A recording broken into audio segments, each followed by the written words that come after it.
Joseph knew the stories of how God had been near to his father Jacob, his grandfather Isaac, and his great-grandfather Abraham. Joseph knew that the God of Abraham, Isaac, and Jacob was also his God. He knew these stories because they were his family stories.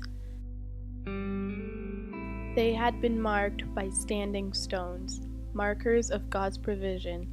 They were part of who he was. We have family stories too. We have stories of our forefathers and mothers from the Bible that are especially precious to us.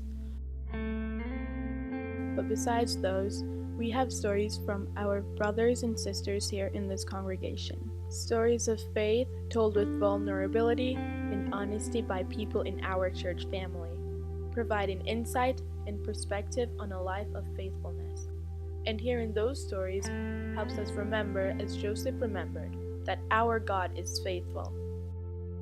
When we read Joseph's story and we hear the stories of faith from our brothers and sisters here in this church, it helps us remember that no matter where we are, God is with us. If we can share with each other what our own story is, where we're placed, where God has placed us, we don't always have that choice ultimately where we end up. We think we do, but there's so many factors that influence the outcome of who we are and where we are in life. I was very impacted over the years growing up by various people in my life, and those people perhaps even unbeknownst to themselves. Well, there were many who inspired me, the generations before me. I think of my parents and others in my life who were an inspiration to me. And I don't know where I would have been without them. I think the Spirit can move in many ways, but certainly one way is through older people in our lives. And there's an opportunity to, however and wherever God places you, try to show the character of Christ. And that is something that is very profound when you experience it yourself from other people who have modeled that. I really remember a definite call to work with the poor. And I remember where it was. I was sitting in a room doing research, and I was thinking, how can this ever make a difference? Be attentive to God's call.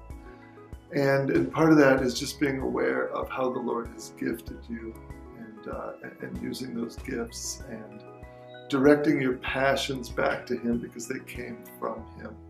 And they were instilled in us for a reason. And we can use the passions and the gifts we have in order to serve Him. And God just kind of enveloping my heart and saying, you need to go. You can't be doing this. You can go, and really listening to that call. So for me, I shared with them that I seem to have something for young people. I certainly care deeply about them. I seem to be able to get along with them.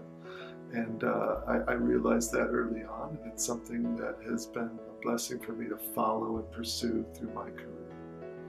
I had the opportunity of working with the poor in the Dominican Republic, working with malnourished children, and that just kind of gave me the desire to work with the poor here in Canada, working with Aboriginal people.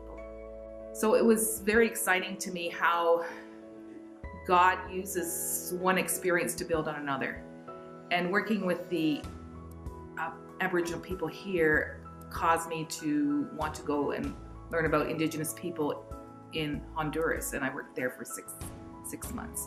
God has a purpose for all of us, regardless of where we could be, regardless of what situation. We could be in a work setting that's just rocking it, or it could be a very difficult situation, a really trial time. But it's amazing how God has walked me through those experiences. Really, it's about listening to the call, listening to and praying about how God will use you. And it has been a life-changing experience for me, and it has been just overwhelming at times.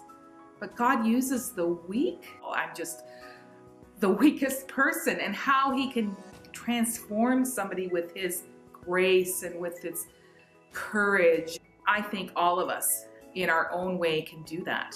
we can be strong and courageous. We can go, maybe here, it may be in another country, it may be in your own school, it may be in your own church.